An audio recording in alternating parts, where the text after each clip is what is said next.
दूसरे गांव के 25-30 लोग आते हैं अजीत जी के घर पे और हाथ जोड़कर कहते हैं कि प्लीज़ आप हमारे घर हमारे गांव में रहिए, हम बहुत ज़्यादा परेशान हैं, हमारी मदद करिए। अब अजीत जी को इस तरह से ये लोग क्यों बोल रहे हैं और क्यों अपने गांव में इनवाइट कर रहे हैं कि आप यहाँ से छोड़कर हमारे घर हमारे गांव में रहिए, आपको जिस भी चीज़ की ज़रूरत होगी हम ला कर देंगे, लेकिन हमारी मदद करिए। ऐसा हो क्या रहा था बताऊंगा। नमस्कार, हर हर महादेव, जय भोलेनाथ। आपका स्वागत। यह है चाचा के फैक्ट्स। मैं नितिन हूँ, कहानियाँ सुनाता हूँ। अभी फ़िलहाल चैनल का इंट्रो, उसके बाद आकर सुनाता हूँ एक ऐसी कहानी जिसमें आपको ये 100% यकीन होगा कि अगर आप ईश्वर भक्ति करते हैं तो वो प्रेत की वजह से तो कभी व्यर्थ जाने वाली है नहीं। इनफैक्ट आप लोगों की मदद करोगे। कैसे, पता चलेगा अभी ब्रेक के बाद। जय भोले।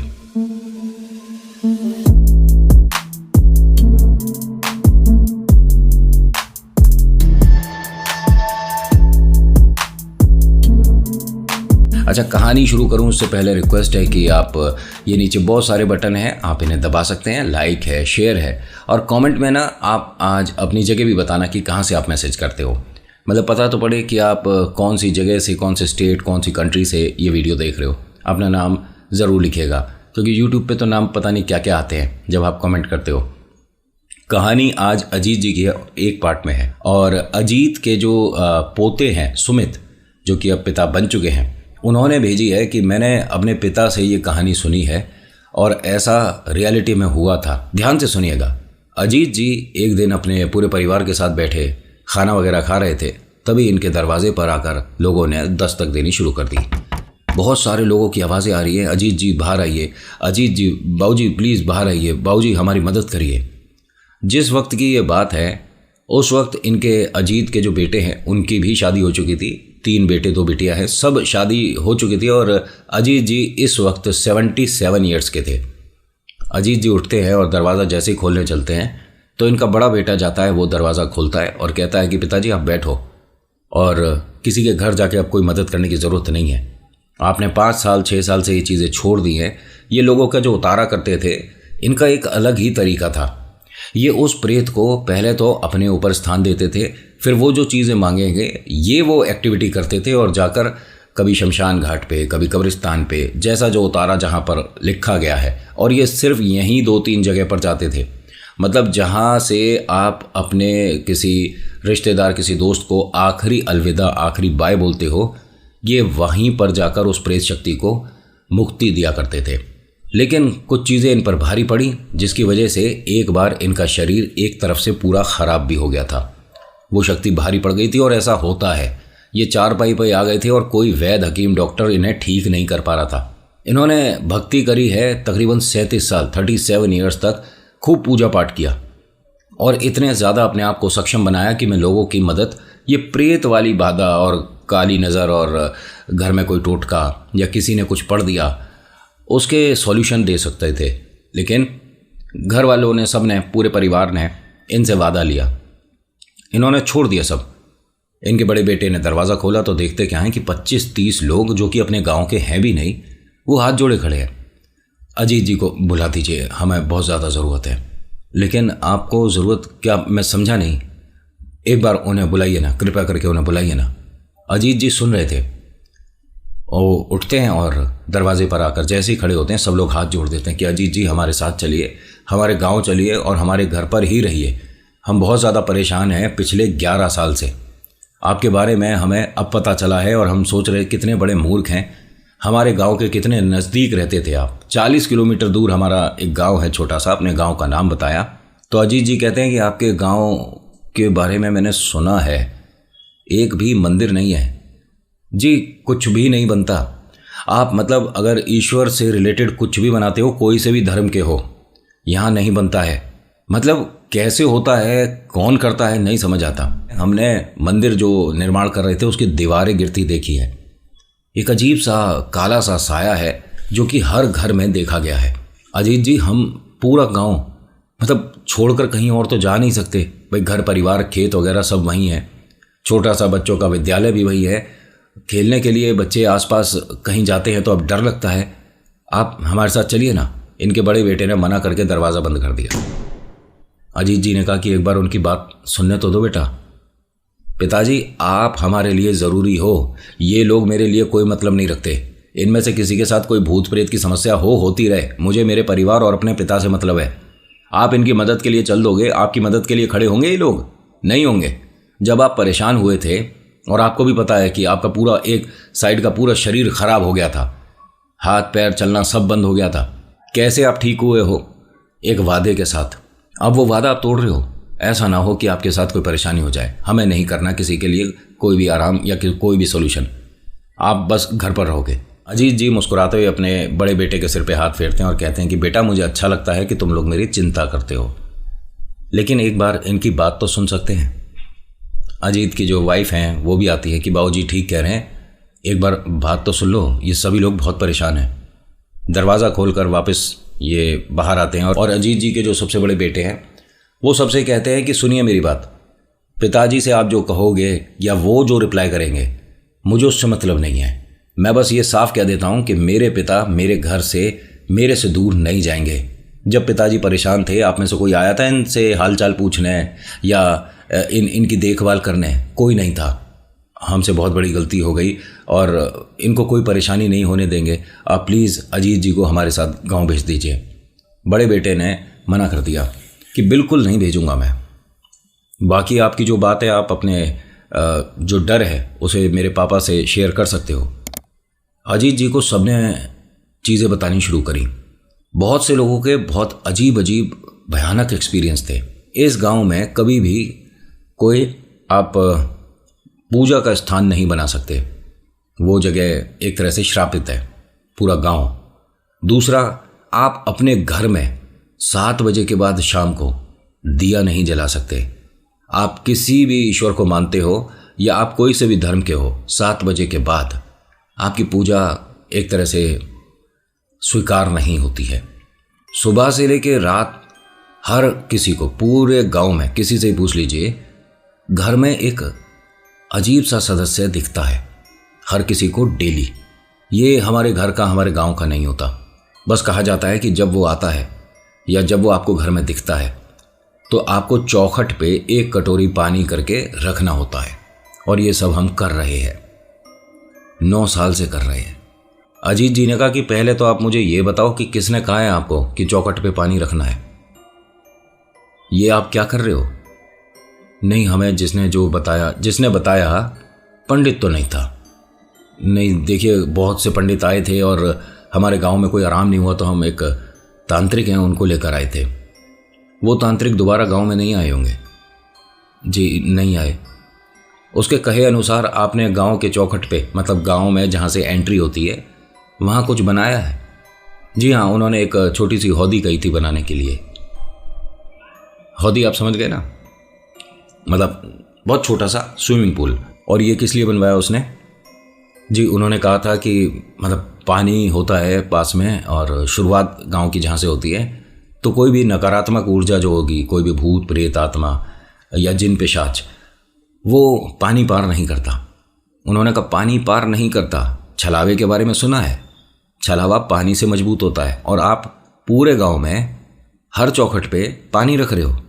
अजीत जी, हम क्या करें, हम बहुत ज़्यादा परेशान हैं।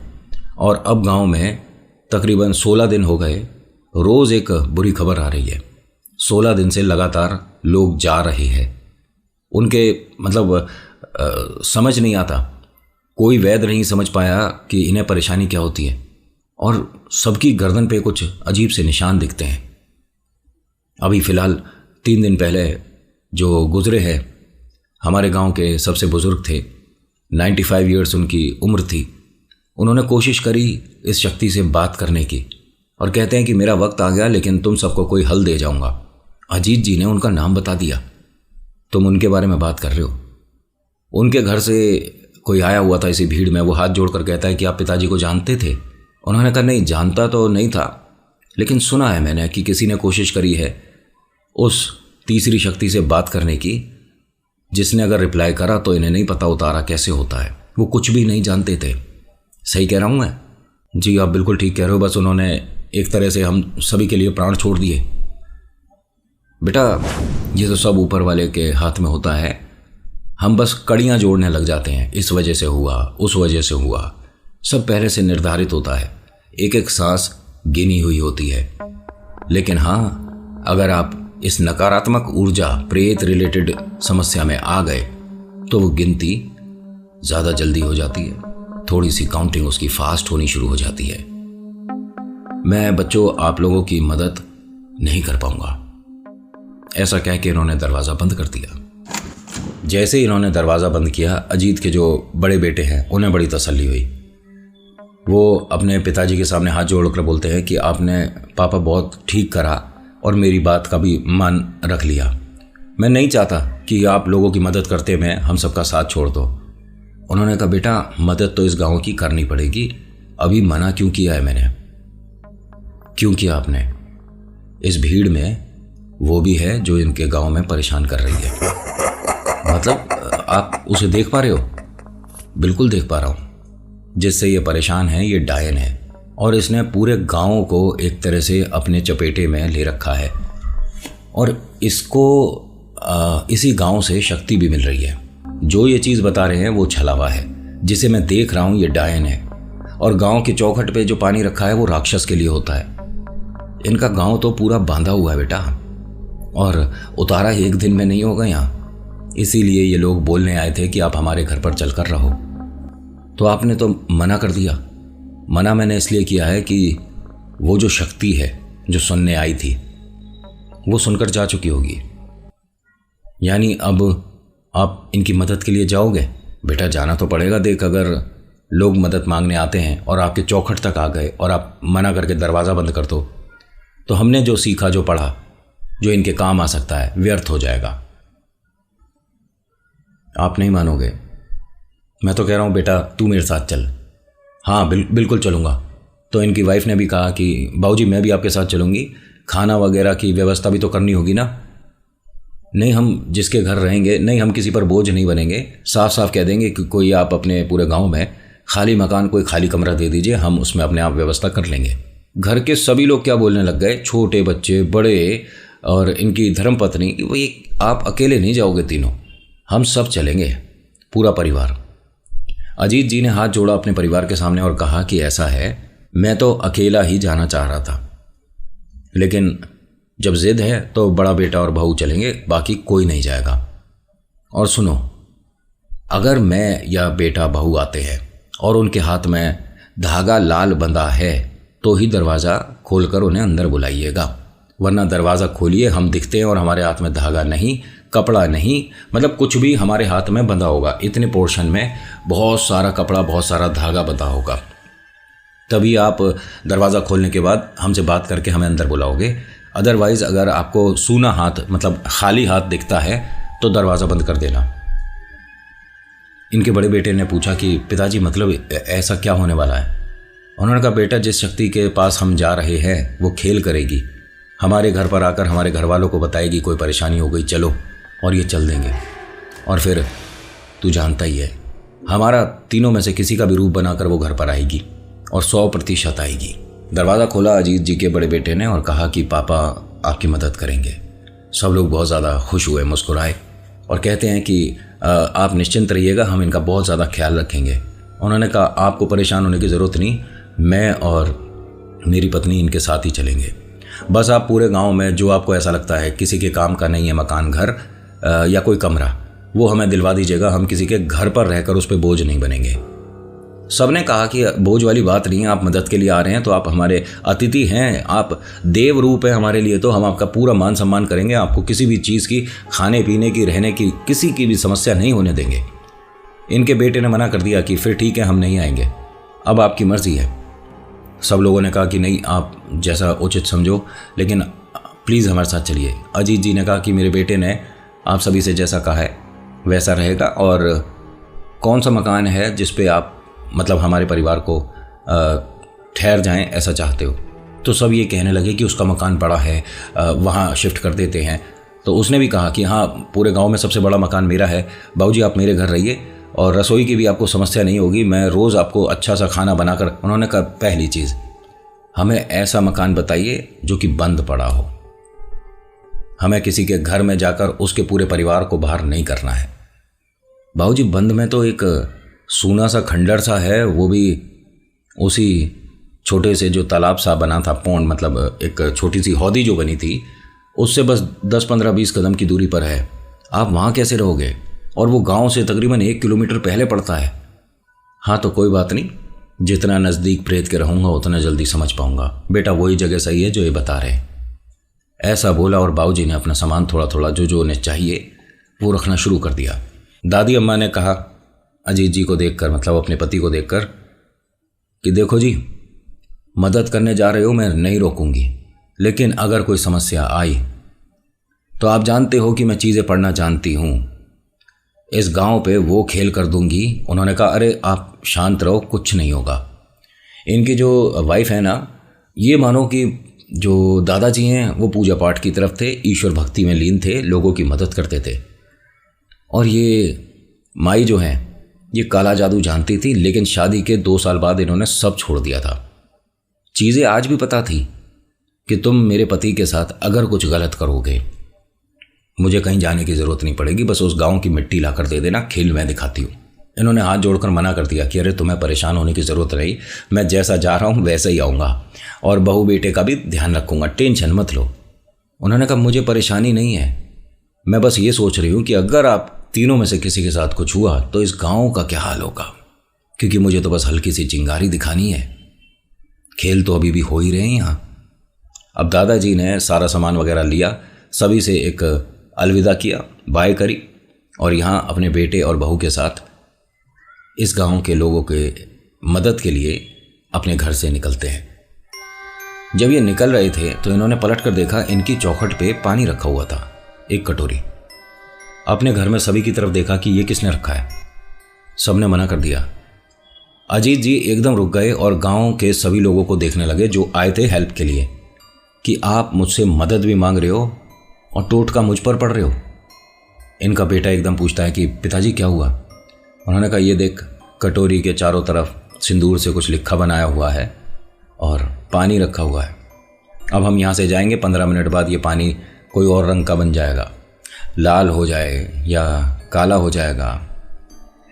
कौन है आप में से जो ये कर रहा है?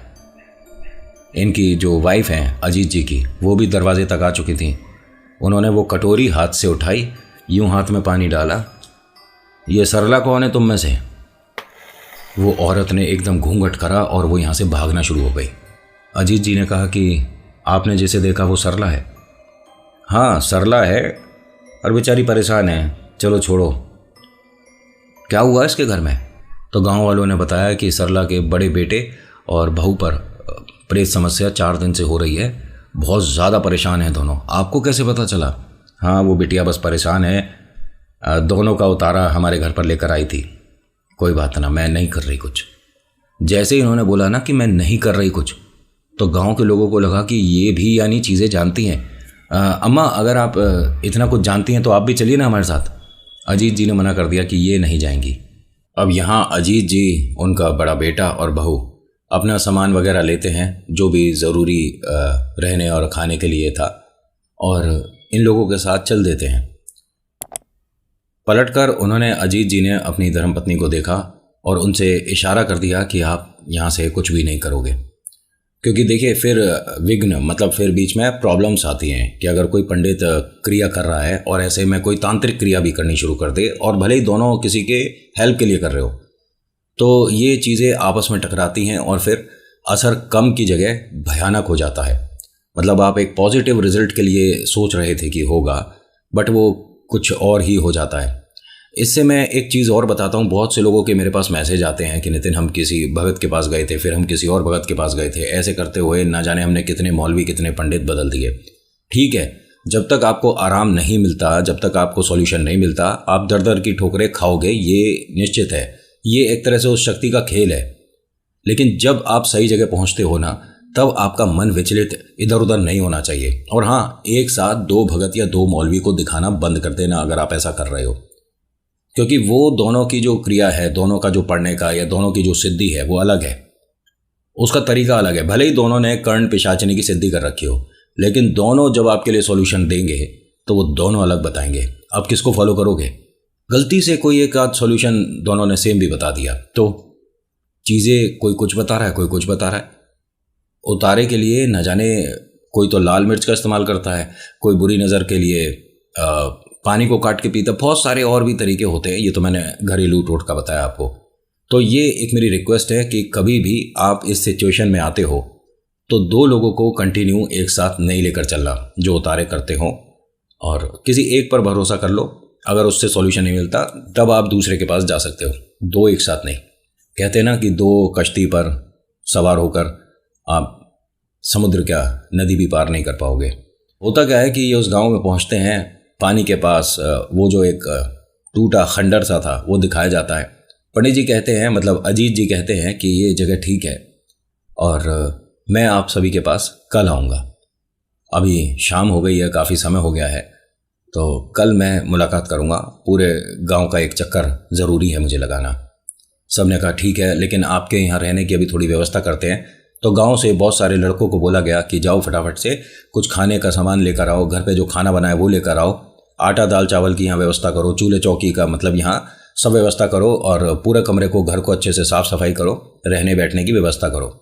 अजीत जी ने खूब मना करा, लेकिन गांव वालों ने माना नहीं कि नहीं, आप खुद यहाँ पर झाड़ू पोछा साफ़ सफाई नहीं करोगे, रहने लायक तो इसे कर दें। तो इन्होंने फटाफट से, इन लड़कों ने मदद करी। बहुत सारी माताएं बहनें आईं जिन्होंने हेल्प करी, और बहुत से लोग अपने घर से कुछ आटा दाल चावल ये सब लाते रहे। अजीत जी ने कहा कि इन सब की ज़रूरत नहीं थी, हम तो चटाई बिछा के ज़मीन पर लेटने वालों में हैं, आप ये सब मत करो।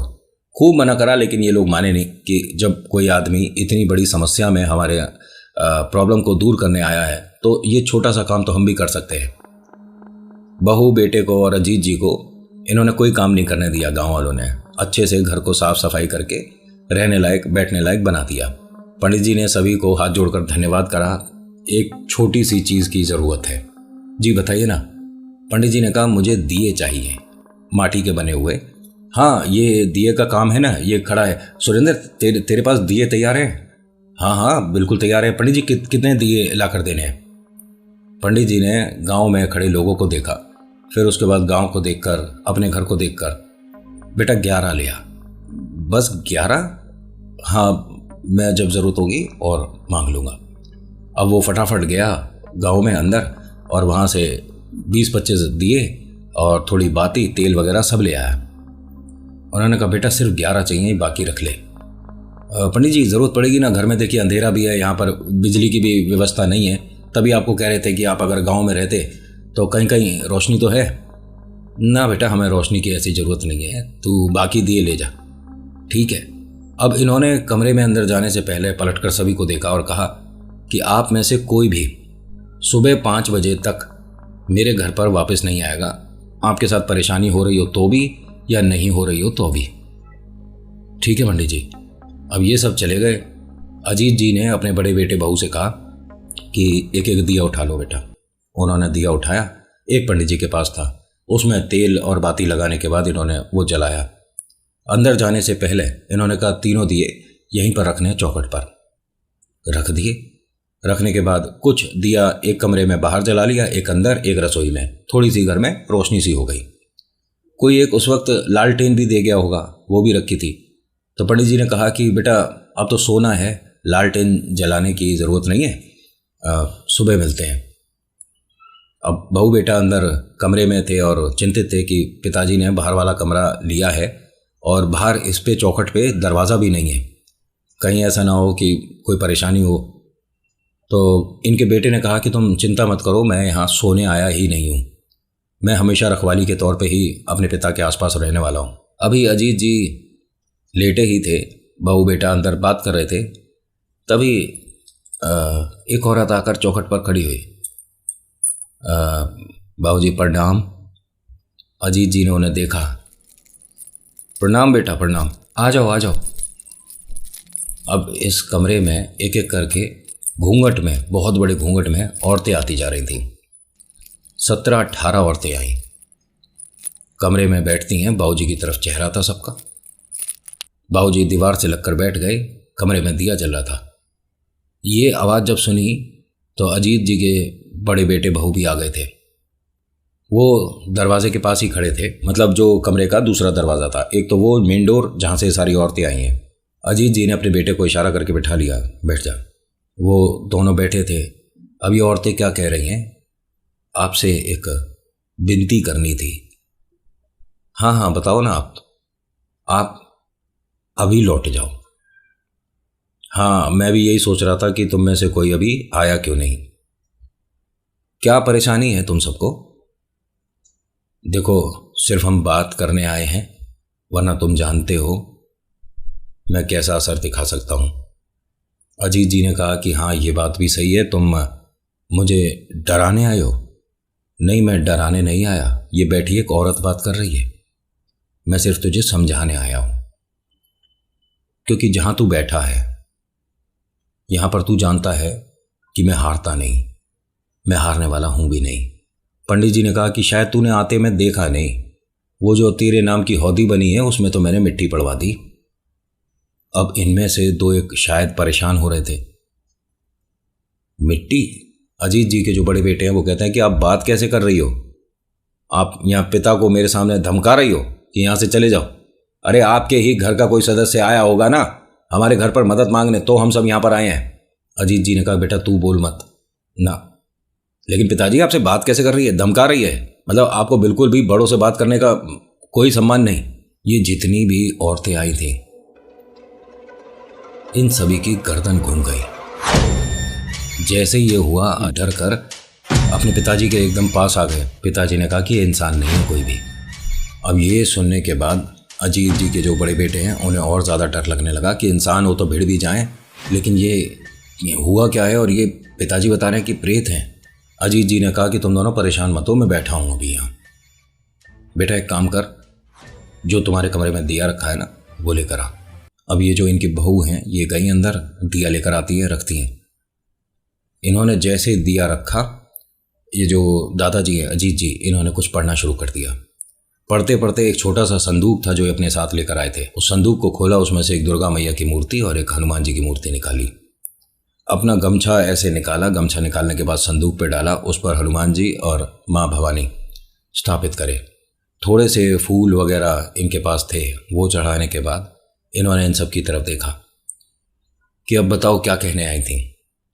एक एक करके, मतलब अजीत जी के बेटे बहू ने ही अपनी आंखों से देखा है, मतलब इनके सामने ऐसा हो रहा था।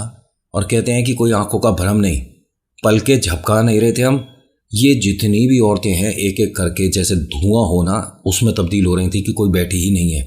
और इनका ये कहना है कि जो सबसे आगे औरत बैठी थी अकेली वो रह गई थी। तो पिताजी ने उसे कहा कि अच्छा इनकी मुखिया तू है। वो हंसते हुए अपनी गर्दन घुमाती है और घूंघट धीरे धीरे जब हटाती है, अजीत जी का बड़ा बेटा तो इनके साथ है, लेकिन ये जो अब चेहरा दिख रहा है ये इनके छोटे बेटे का है। इनका जो बेटा बड़ा यहाँ साथ खड़ा था वो एकदम इसकी तरफ आने लगा और कहता है कि तू यहाँ क्या कर रहा है छोटे। जैसे ये बोला इन्होंने, अजीत जी ने अपने बेटे का हाथ पकड़ा और कहा कि ना बताया ना क्या है ये, और ये हंसती हुई एकदम धुएं में बदल गई। पिताजी ये क्या था? और ऐसा पहली बार इन दोनों ने अपनी आंखों से होते हुए देखा है। इन दोनों को पता है कि पिताजी जाते हैं, उतारा करते हैं लोगों का, लेकिन ये रियलिटी में जो सब कुछ हुआ। पंडित जी ने कहा कि अभी बेटा ये एक तरह की मुझे चेतावनी देने आई थी कि या तो यहाँ से लौट जा, वरना तेरा छोटा बेटा है ये भोग लग जाएगा।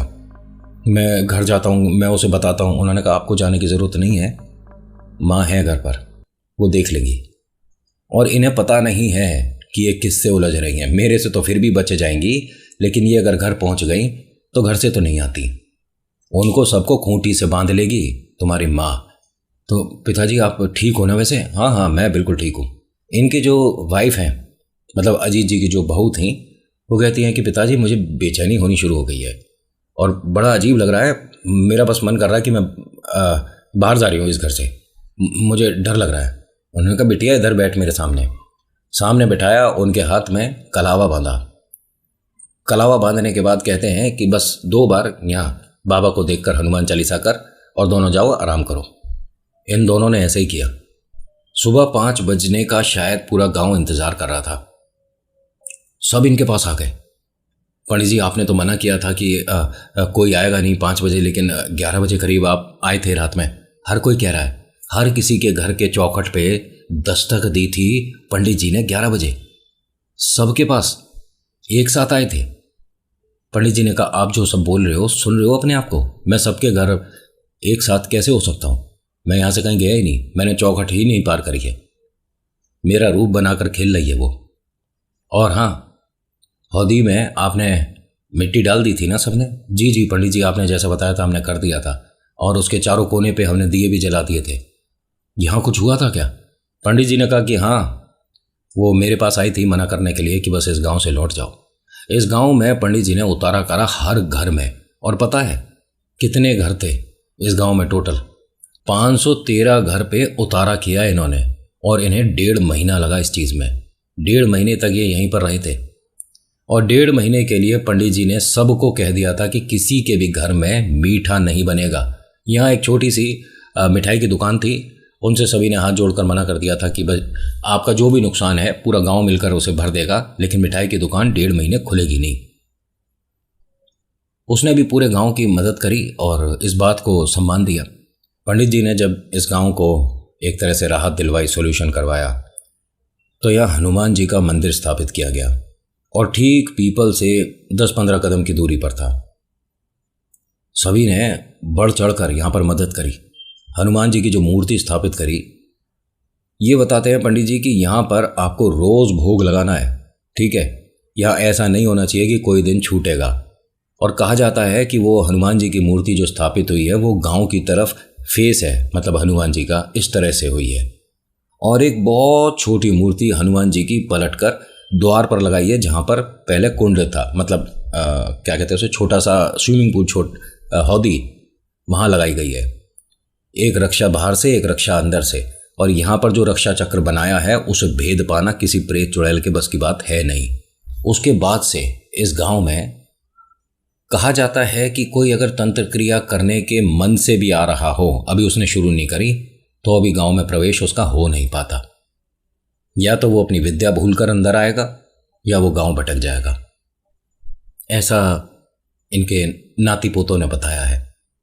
कहानी इन्होंने कहा कि नितिन, जैसी जो बताई थी ना, हम वही शेयर कर रहे हैं। और कुछ चीज़ें पिताजी ने, मतलब इनके पापा ने बताने को मना किया, तो वो हमने शामिल नहीं किया। मेरे भाई, जितनी आपने बताई है मैंने उतनी ही कहानी सुनाई है। मैं अपनी तरफ से ना चीज़ें बढ़ाता नहीं हूँ, बहुत धीरे धीरे आराम से कहानी सुनाता हूँ। कभी आपको लगता है कि तू थोड़ा स्लो बोलता है, तो स्पीड आप बढ़ा सकते हो, ये आपके हाथ में है। मैं आराम से समझाने की कोशिश करता हूँ। तो आज की कहानी में इतना ही, कैसी लगी बताना ज़रूर। So thank you so much for watching. मेरा नाम नितिन। मुलाकात करूँगा एक नेक्स्ट वीडियो में। हर हर महादेव, जय भोलेनाथ। धन्यवाद।